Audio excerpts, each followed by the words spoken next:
So stay without spoiler. Meat of the story. ஸ்டோரியோட ஸ்டார்டிங்லேயே world ஃபுல்லாக வார் வர மாதிரியான ஒரு சுச்சுவேஷன். பட் பேக்ரவுண்டில் தான் ரியல் ட்விஸ்டே இருக்கு.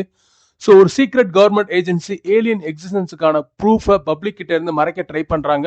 ஸோ அங்கதான் நம்ம கம்ப்யூட்டர் ஜீனியஸ் ஜாசோக்கான நினைச்சு பார்க்க முடியாத அளவு செம பிரில்லியண்டான ஒரு கம்ப்யூட்டர் ஜீனியஸ் டேனியல் கெல்லன்ற கேரக்டர்ல வர்றாரு. இந்த ஏலியன் ப்ரூஃப் ஃபுல்லா இவரோட கண்ட்ரோல்ல தான் இருக்கு. அடுத்து Emily Blunt, the weather reporter with super powers அப்படின்னு சொல்லலாம். அவங்களோட பர்ஃபார்மன்ஸ் ரொம்ப ஸ்டாண்டர்டான ரோலா இல்லாம ரொம்ப கேஷுவல் ஹேரியான மார்கரெட் அப்படின்ற ஒரு லோக்கல் வெதர் ரிப்போர்ட்டரா வர்றாங்க. பட் சடனா அவங்களுக்குன்னு ஃபேண்டாஸ்டிக் எபிலிட்டிஸ், அதாவது சூப்பர் பவர்ஸ் திடீர்னு டெவலப் ஆகுது. ஸோ இவங்க ரெண்டு கேரக்டர்ஸ் அதுதான் மெயினான கேரக்டர்ஸ்ன்னு சொல்லலாம். முக்கியமா ஓவராலா பார்த்த உடனே தெரியுது it's a mix of government conspiracy, alien, sci-fi, ஒரு சூப்பர் ஹீரோ ஆரிஜின் ஸ்டோரி அப்படின்னு சொல்லலாம். So 1977 close encounters third kind aliens இருக்குன்ற ஒண்டர்ஃபுல்லான விஷயத்தை பற்றி பேசிச்சு. ஆனால் இந்த மூவி ஏலியன் எக்ஸிஸ்டன்ஸ் ரிவீல் ஆனதுக்கு அப்புறம் என்ன நடக்கும்ன்றதை எக்ஸ்ப்ளோர் பண்ணுது. ஏலியன் கான்டாக்ட் வந்தால் கவர்மெண்ட், சொசைட்டி, ஹியூமனிட்டி எல்லாம் எப்படி ரியாக்ட் பண்ணும், என்ன காம்ப்ளிகேஷன்ஸ் வரும்ன்றதை ரொம்ப இன்ட்ரெஸ்டிங்காக கொஸ்டின் பண்ணுது. ஸ்டீஃபன் ஸ்பீல்பர்கோட ஃபேனாக நீங்கள் இருந்தால் இந்த படம் அவரோட கெரியரில் இருந்த எல்லா பெஸ்ட் எலிமெண்ட்ஸையும் கம்பைன் பண்ணின மாதிரி ஒரு ஃபீலை கொடுக்கும். ஒரு பக்கம் மைனாரிட்டி ரிப்போர்ட் மாதிரியான ஒரு டார்க் ஃபியூச்சரிஸ்டிக் வைப், இன்னொரு பக்கம் அவரோட கிளாசிக் ஸ்டோரி டெல்லிங் மேஜிக். இந்த ரெண்டு வேர்ல்ட்ஸும் கிளாஸ் ஆகுற விதம் செமையா என்கேஜிங் ஆயிருக்கும். So welcome to movie max. இந்த எபிசோட நம்ம பார்க்க போறது ஸ்பாய்லர்ஸே இல்லாத ஸ்டீவன் ஸ்பீல்பர்கோட த டிஸ்க்ளோசர் மூவியோட ரிவ்யூ பார்க்க போறோம். வெல்கம்.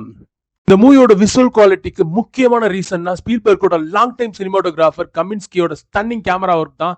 அதுக்கும் மேல ஸ்பீல்பர்க்கும் லெஜெண்டரி கம்போசர் ஜான் வில்லியம்ஸும் மறுபடியும் சேர்ந்த ஒரு காம்பினேஷன் சினிமா ஹிஸ்டரியில இருக்கிற கிரேட்டஸ்ட் கொலாபரேஷன்ல ஒன்று. ஜான் வில்லியம்ஸ் மியூசிக் பத்திலாம் சொல்லவே வேணாம். ஒரு க்ரூஷுவல் சீன்ல வர்ற பியானோ தீம் அவரோட கிளாசிக் ஈடி ஸ்கோரை ஞாபகப்படுத்தி எமோஷனலா ஹிட் பண்ணி ஒரு இம்பாக்டை கிரியேட் பண்ணுது. கூஸ்பம்ப் கேரண்டீட். ஆக்டிங் சைட்லயுமே சரி மூவி ஸ்கோர் பண்ணிடுச்சு. எஸ்பெஷலி எமிலி பிளண்ட் பர்ஃபார்மன்ஸ் வேற லெவல். கெரியர் பெஸ்ட் பர்ஃபார்மன்ஸ் சொல்லலாம். ஒரு கேரக்டரோட எமோஷன், ஸ்ட்ரென்த், வல்னரபிலிட்டி எல்லாத்தையும் ரொம்ப நேச்சுரலா கன்வே பண்ணிருக்காங்க.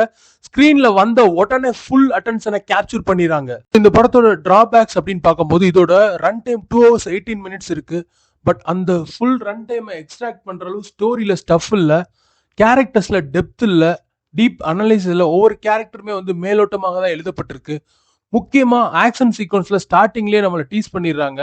ஸோ ஒரு முக்கியமான கேரக்டரை ஸ்வாட் ஸ்பெஷல் ஏஜென்ட்ஸ் ட்ராக் பண்ணி போவாங்க. அவங்கள சேஸ் பண்ணி கிட்டத்தட்ட அவங்கள கேப்சர் பண்ண போயிடுவாங்க. பட் அதில் ஒரு கேரக்டர் அந்த பில்டிங்லேருந்து பின்னாடி எஸ்கேப் ஆக பார்ப்பாங்க. அப்போ சவுண்ட்ஸ் வரும். இவங்க எல்லாரோட ஃபோக்கஸும் முன்னாடி தான் இருக்கும், பின்னாடி பார்க்க மாட்டாங்க. அந்த சீன் கண்டிப்பாக அந்த சவுண்ட்ஸ் எல்லாம் கேட்டிருக்கும்.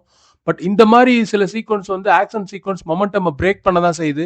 அடுத்து முக்கியமா இந்த படத்தோட சிஜிஐ பத்தி பேசியே ஆகணும். ஸோ இந்த மூவிலையும் நிறைய மிஸ் பத்தி பேசிதான் ஆகணும். ஃபைனல் ஆக்டுக்கு போகும்போது ஃபுல் சிஜிஐ மோட் ஆகுது. பார்த்தா போலார் எக்ஸ்பிரஸ்ல இருந்து டைரக்டா எடுத்துட்டு மாதிரி இருக்கு. ஒரு பர்சன் ஸ்னோல ட்ரெட்ஜிங் த்ரூ பண்ணி போற நடக்கிற சீன்ஸ், அந்த மொமெண்ட்ஸ் எல்லாம் சாப்பி, அன்நேச்சுரல், கொஞ்சம் க்ரீப்பியா இருக்கு. பட் அந்த க்ரீப்பி ஃபீல் மூவிக்கு ஹெல்ப் பண்ணல, ஜஸ்ட் இரிட்டேட்டிங்கா இருக்கு. இன்னும் அனிமல்ஸ்க்கு யூஸ் பண்ண சிஜிஐ ரொம்ப ரஃபா ஹாஃப் பேக்டா இருக்கு. ஓவரால் சிஜிஐ எல்லாம் கார்ட்டூனிஸா தான் தெரியுது, ரியலிஸ்டிக்கா இல்ல.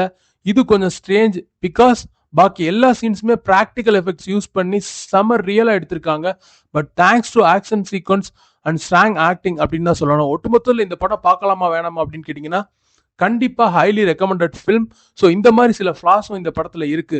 ஸோ தேங்க்ஸ் ஃபார் வாட்சிங். Subscribe our channel.